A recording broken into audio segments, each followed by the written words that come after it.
A senhora Jorge B. Xavier simplesmente não saberia dizer como entrara. Por algum portão principal não fora. Pareceu-lhe vagamente sonhadora ter entrado por uma espécie de estreita abertura em meio a escombros de construção em obras, como se tivesse entrado de esguelha por um buraco feito só para ela. O fato é que, quando viu, já estava dentro. E quando viu, percebeu que estava muito, muito dentro. Andava interminavelmente pelos subterrâneos do estádio do Maracanã, ou pelo menos pareceram-lhe cavernas estreitas que davam para salas fechadas, e quando se abriam as salas, só havia uma janela dando para o estádio. Àquela hora torradamente deserto, reverberava o extremo sol de um calor inusitado que estava acontecendo naquele dia de pleno inverno. Então, a senhora seguiu por um corredor sombrio. A levou igualmente a outro mais sombrio. Pareceu-lhe que o teto dos subterrâneos eram baixos. E aí, este corredor a levou a outro, que a levou por sua vez a outro. Dobrou o corredor deserto. E aí caiu em outra esquina, que a levou ao outro corredor que desembocou em outra esquina. Então, continuou automaticamente a entrar pelos corredores, que sempre davam para outros corredores. Onde seria a sala da aula inaugural? Pois junto desta encontraria as pessoas com quem marcar encontro. A conferência era capaz de já ter começado. Ia perdê-la. Ela que se forçava a não perder nada de cultural, porque assim se mantinha jovem por dentro, já que até por fora ninguém adivinhava que tinha quase 70 anos. Todos lhe davam uns 57. Mas agora, perdida nos meandros internos escuros do Maracanã, a senhora já arrastava pés pesados de velha. Foi então que subitamente encontrou num corredor um homem surgido do nada e perguntou-lhe pela conferência que o homem disse ignorar. Mas esse homem pediu informações a um segundo homem que também surgira repentinamente ao dobramento do corredor. Então, este segundo homem informou que havia visto perto da arquibancada da direita, em pleno estádio aberto, 2 damas e um cavalheiro, uma de vermelho. A senhora Xavier tinha dúvida de que essas pessoas fossem o grupo com quem devia se encontrar antes da conferência. E, na verdade, já perdera de vista o motivo pelo qual caminhava sem nunca mais parar.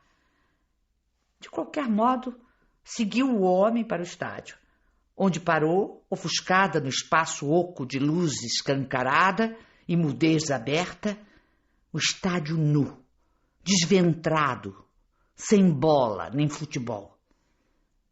Sobretudo sem multidão. Havia uma multidão que existia pelo vazio de sua ausência absoluta. As 2 damas e o cavalheiro já haviam sumido por algum corredor. Então o homem disse com desafio exagerado: pois vou procurar para a senhora e vou encontrar de qualquer jeito essa gente. Eles não podem ter sumido no ar. E de fato, de muito longe, ambos os viram. Mas um segundo depois tornaram a desaparecer. Parecia um jogo infantil onde gargalhadas amordaçadas riam da senhora Jorge B. Xavier. Então entrou com o homem por outros corredores. Aí este homem também sumiu numa esquina. A senhora já desistira da conferência, que no fundo pouco lhe importava, contanto que saísse daquele emaranhado de caminhos sem fim. Não haveria porta de saída. Então sentiu como se estivesse dentro de um elevador enguiçado entre um andar e outro. Não haveria porta de saída. Então, eis que subitamente lembrou-se das palavras de informação da amiga pelo telefone. Fica mais ou menos perto do estádio do Maracanã. Diante dessa lembrança, entendeu o seu engano de pessoa voada e distraída, que só ouvia as coisas pela metade, a outra ficando submersa. A senhora Xavier era muito desatenta. Então, pois não era no Maracanã o encontro, era apenas perto dali. No entanto, seu pequeno destino quisera perdida no labirinto. Sim. Então a luta recomeçou pior ainda.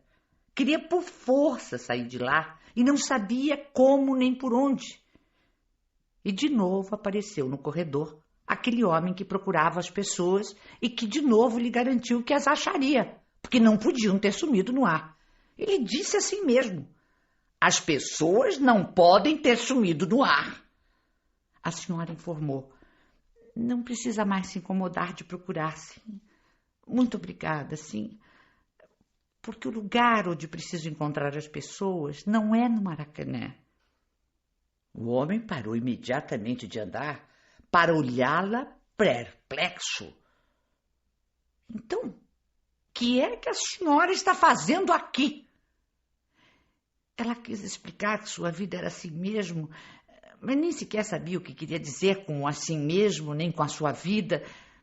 Nada respondeu. O homem insistiu na pergunta entre desconfiado e cauteloso. O que é que ela estava fazendo ali? Nada, respondeu apenas em pensamento a senhora, já então prestes a cair de cansaço. Mas não lhe respondeu, deixou-o pensar que era louca. Além do mais, ela nunca se explicava. Sabia que o homem a julgava louca. E quem dissera que não? Pois não sentia aquela coisa que ela chamava de aquilo por vergonha.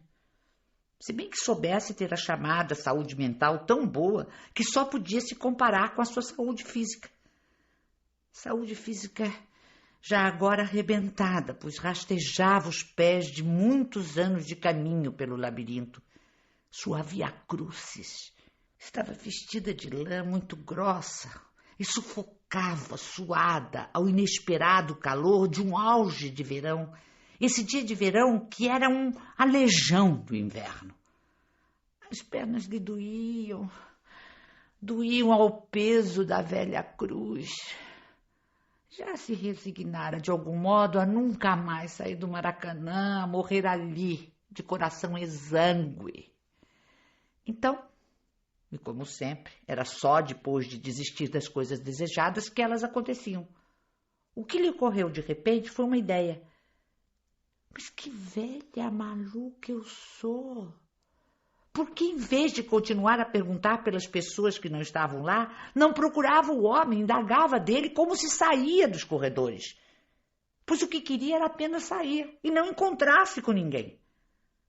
Achou finalmente o homem, ao dobrar de uma esquina, e falou-lhe com voz um pouco trêmula e rouca por cansaço e medo de ter vã esperança.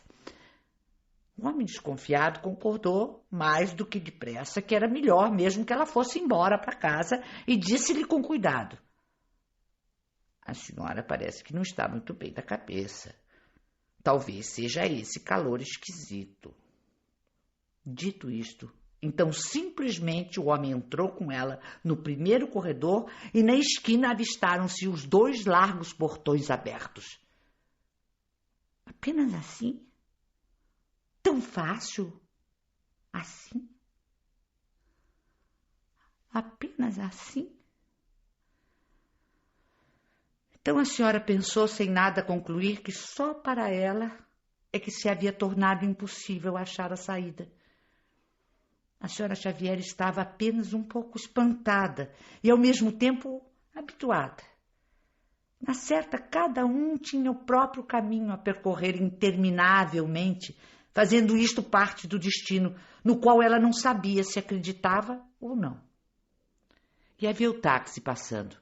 Mandou-o parar e disse-lhe, controlando a voz que estava cada vez mais velha e cansada: moço, eu não sei bem o endereço. Esqueci. Mas o que sei é que a casa fica numa rua. Não me lembro mais o que, mas que fala em Gusmão. E faz esquina com uma rua, se não me engano, chamada Coronel não sei quê.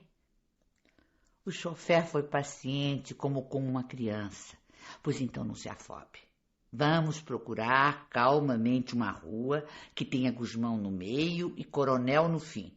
disse, virando-se para trás, num sorriso, e aí piscou-lhe um olho de conivência, que parecia indecente.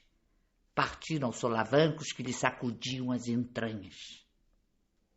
Tão de repente, reconheceu as pessoas que procurava e que se achavam na calçada defronte de uma casa grande. Era, porém, como se a finalidade fosse chegar e não a de ouvir a palestra, que a essa hora estava totalmente esquecida, pois a senhora Xavier se perdera de seu objetivo e não sabia em nome de que caminhara tanto. Então, viu que se cansara para além das próprias forças e quis ir embora. A conferência era um pesadelo. Então pediu a uma senhora importante e vagamente conhecida e que tinha carro com chofer para levá-la em casa, porque não estava se sentindo bem com o calor estranho. O chofer só viria daí a 1 hora. Então a senhora Xavier sentou-se numa cadeira que tinha um posto para ela no corredor, sentou-se empertigada na sua cinta apertada, fora da cultura que se processava de frente na sala fechada, de onde não se ouvia som algum. Pouco lhe importava a cultura. E ali estava, nos labirintos de 60 segundos e de 60 minutos que encaminhariam a 1 hora. Então a senhora importante veio e disse assim, que a condução estava à porta, mas que lhe informava que, como o chofer avisara que ia demorar muito, em vista da senhora não estar passando bem, mandara parar o primeiro táxi que vira. Por que a senhora Xavier não tivera ela própria a ideia de chamar um táxi, em vez de dispor-se a se submeter aos meandros do tempo de espera? Então a senhora Jorge B. Xavier agradeceu-lhe com extrema delicadeza. A senhora era sempre muito delicada e educada. Entrou no táxi e disse: Leblon, por obséquio. Tinha o cérebro oco. Parecia-lhe que sua cabeça estava em jejum. Daí a pouco notou que rodavam e rodavam, mas que de novo terminavam por voltar para uma mesma praça. Por que não saíam de lá? Não havia de novo caminho de saída? O chofer acabou confessando que não conhecia a Zona Sul, que só trabalhava na Zona Norte. E ela não sabia como ensinar-lhe o caminho. Cada vez mais a cruz dos anos pesava-lhe e a nova falta de saída apenas renovava a magia negra dos corredores do Maracanã. Não havia meio de se livrarem da praça. Então o chofer disse-lhe que tomasse outro táxi e chegou mesmo a fazer sinal para um que passara ao lado. Ela agradeceu comedidamente, fazia cerimônia com as pessoas, mesmo com as conhecidas. Além do que, era muito gentil. No novo táxi disse a medo: se o senhor não se incomodar, vamos para o Leblon. E simplesmente saíram logo da praça e entraram por novas ruas. Foi ao abrir com a chave a porta do apartamento que teve vontade apenas mental e fantasiada de soluçar bem alto. Mas ela não era de soluçar nem de reclamar. De passagem, avisou a empregada que não atenderia telefonema. Foi direto ao quarto, tirou toda a roupa, engoliu sem água uma pílula, então esperou que esta desse resultado. Enquanto isso, fumava. Lembrou-se de que era mês de agosto e diziam que agosto dava azar. Mas setembro viria um dia como porta de saída. E setembro era, por algum motivo, o mês de maio, um mês mais leve, mais transparente. Foi vagamente pensando nisso que a sonolência finalmente veio e ela adormeceu. Quando acordou, horas depois, então viu que chovia uma chuva fina e gelada, fazia um frio de lâmina de faca. Nua na cama, ela enregelava. Então, achou muito curioso uma velha nua. Lembrou-se que planejara a compra de uma echarpe de lã. Olhou o relógio, ainda encontraria o comércio aberto. Tomou um táxi e disse: Ipanema por obséquio. O homem disse: como é que é? É para o jardim botânico? Ipanema, por favor, repetiu a senhora bastante surpreendida. Era o absurdo do desencontro total. Pois que havia em comum entre as palavras Ipanema e jardim botânico? Mas de novo pensou vagamente que era assim mesmo a sua vida. Fez rapidamente a compra e viu-se na rua já escurecida, sem ter o que fazer. Pois o senhor Jorge B. Xavier viajara para São Paulo no dia anterior e só voltaria no dia seguinte. Então, de novo em casa, entre tomar nova pílula para dormir ou fazer alguma outra coisa, optou pela segunda hipótese, pois lembrou-se de que agora poderia voltar a procurar a letra de câmbio perdida. O pouco que entendia era que aquele papel representava dinheiro. Há 2 dias procurara minuciosamente pela casa toda e até pela cozinha, mas em vão. Agora lhe ocorria: e por que não embaixo da cama? Talvez. Então ajoelhou-se no chão, mas logo cansou-se de só estar apoiada nos joelhos e apoiou-se também nas 2 mãos. Então percebeu que estava de 4. Assim ficou um tempo, talvez meditativa, talvez não. Quem sabe a senhora Xavier estivesse cansada de ser um ente humano. Estava sendo uma cadela de 4, sem nobreza nenhuma, perdida a altivez última. De 4, um pouco pensativa talvez, mas embaixo da cama só havia poeira. Levantou-se com bastante esforço das juntas desarticuladas e viu que nada mais havia a fazer senão considerar com realismo. E era com esforço penoso que via a realidade. Considerar com realismo que a letra estava perdida e que continuar a procurá-la seria nunca sair do Maracanã. E como sempre, já que desistira de procurar, ao abrir a gavetinha de lenços para tirar um, lá estava a letra de câmbio. Então, a senhora, cansada pelo esforço de ter ficado de 4, sentou-se na cama e começou muito à toa a chorar de manso. Parecia mais uma lenga-lenga árabe. Há 30 anos não chorava, mas agora estava tão cansada. Se é que aquilo era choro. Não era. Era alguma coisa. Finalmente assoou o nariz. Então pensou o seguinte: que ela forçaria o destino e teria um destino maior. Com força de vontade se consegue tudo. Pensou sem a menor convicção. Isso de estar presa a um destino ocorrera-lhe porque já começara sem querer a pensar em aquilo. Mas aconteceu então que a senhora também pensou o seguinte: era tarde demais para ter um destino. Ela pensou que bem faria qualquer tipo de permuta com outro ser. Foi então que lhe ocorreu que não havia com quem se permutar. Que quer que ela fosse, ela era ela, e não podia se transformar numa outra única. Cada um era único. A senhora Jorge B. Xavier também era.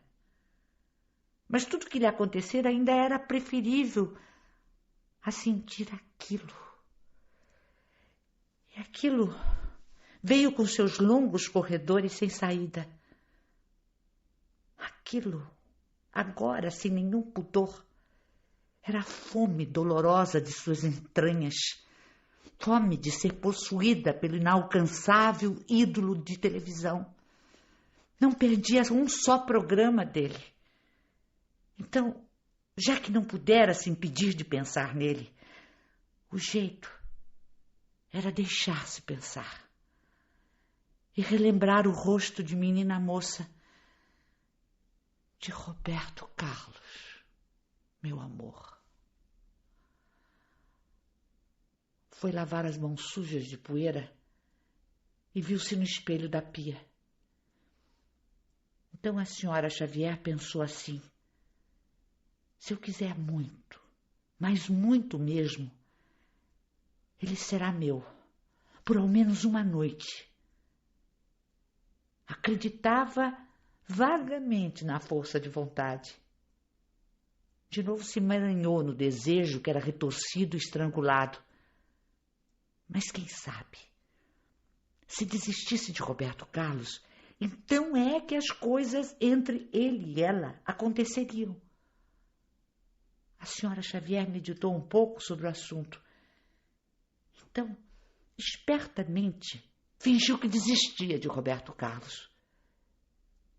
Mas bem sabia que a desistência mágica só dava resultados positivos quando era real, e não apenas um truque como modo de conseguir. A realidade exigia muito da senhora. Examinou-se ao espelho para ver se o rosto se tornaria bestial sob a influência de seus sentimentos. Mas era um rosto quieto, que já deixara muito de representar o que sentia. Aliás, seu rosto nunca exprimira senão boa educação. E agora era apenas a máscara de uma mulher de 70 anos. Então sua cara levemente maquilada pareceu-lhe a de um palhaço. A senhora forçou sem vontade um sorriso para ver se melhorava. Não melhorou. Por fora, viu no espelho. Ela era uma coisa seca como um figo seco. Mas por dentro não era esturricada. Pelo contrário, parecia por dentro uma gengiva úmida, mole, assim como uma gengiva desdentada. Então procurou um pensamento que a espiritualizasse ou que a esturricasse de vez. Mas nunca foi espiritual. E por causa de Roberto Carlos, a senhora estava envolta nas trevas da matéria, onde ela era profundamente anônima. De pé no banheiro, era tão anônima quanto uma galinha. Numa fração de fugitivo segundo, quase inconsciente, vislumbrou que todas as pessoas são anônimas, porque ninguém é o outro, e o outro não conhecia o outro. Então a pessoa é anônima. E agora estava emaranhada naquele poço fundo e mortal, na revolução do corpo. Corpo cujo fundo não se via e que era a escuridão das trevas malignas de seus instintos vivos, como lagartos e ratos. E tudo fora de época, fruto fora de estação. Por que as outras velhas nunca lhe tinham avisado que até o fim isso podia acontecer? Nos homens velhos, bem vira olhares lúbricos, mas nas velhas não. Fora de estação. E ela viva, como se ainda fosse alguém. Ela que não era ninguém. A senhora Jorge B. Xavier era ninguém. Então quis ter sentimentos bonitos e românticos em relação à delicadeza de rosto de Roberto Carlos. Mas não conseguiu. A delicadeza dele apenas a levava a um corredor escuro de sensualidade. E a danação era a lascívia. Era a fome baixa. Ela queria comer a boca de Roberto Carlos. Não era romântica, ela era grosseira em matéria de amor. Ali no banheiro, defronte do espelho da pia, com sua idade indelevelmente maculada, sem ao menos um pensamento sublime que lhe servisse de leme e que enobrecesse a sua existência. Então, começou a desmanchar o coque dos cabelos e a penteá-los devagar. Estavam precisando de nova tintura. As raízes brancas já apareciam. Então a senhora pensou o seguinte: na minha vida nunca houve um clímax como nas histórias que se leem. O clímax era Roberto Carlos. Meditava. Concluiu que iria morrer secretamente assim como secretamente vivera. Mas também sabia que toda morte é secreta. Do fundo de sua futura morte, imaginou ver no espelho a figura cobiçada de Roberto Carlos, com aqueles macios cabelos encaracolados que ele tinha. Ali estava, presa ao desejo fora de estação, assim como o dia de verão em pleno inverno. Presa no emaranhado dos corredores do Maracanã. Presa ao segredo mortal das velhas. Só que ela não estava habituada a ter quase 70 anos. Faltava-lhe prática e não tinha a menor experiência.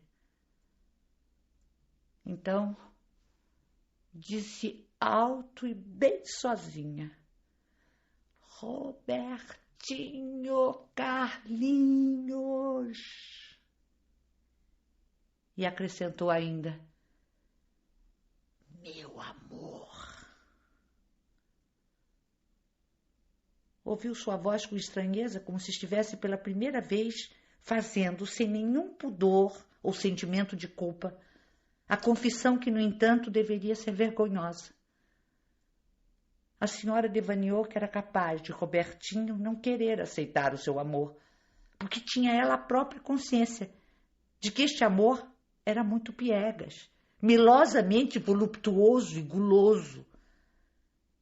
E Roberto Carlos parecia tão casto, tão assexuado. Seus lábios levemente pintados ainda seriam beijáveis. Ou por acaso era nojento beijar boca de velha? Examinou bem de perto e inexpressivamente os próprios lábios. E ainda inexpressivamente cantou baixo o estribilho da canção mais famosa de Roberto Carlos.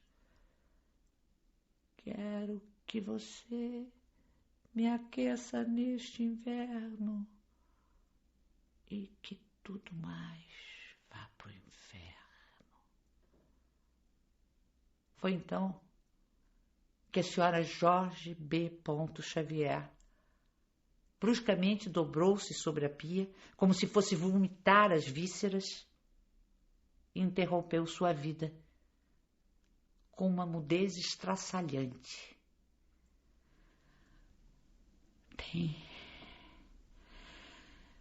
Tem que haver